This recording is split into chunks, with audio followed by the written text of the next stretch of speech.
कई के सवारी माई से रवा के हमरो घरे आवे के पड़ी।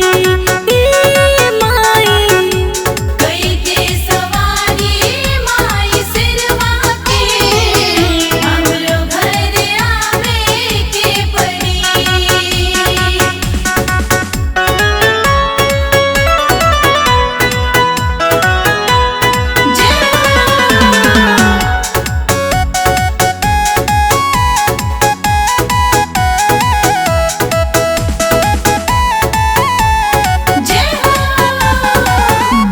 पर्वत के छोड़ा गौवा नगर हो बड़ा सेवा कइल जाई नवरात भर हो।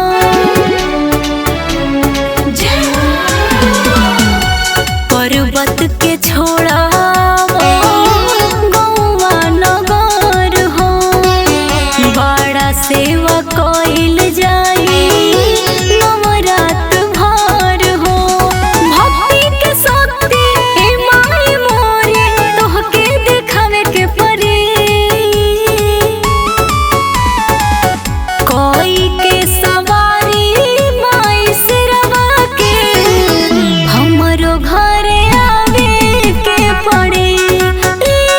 माई कई के सवारी माई से रवा के हमरो घरे आवे के पड़ी।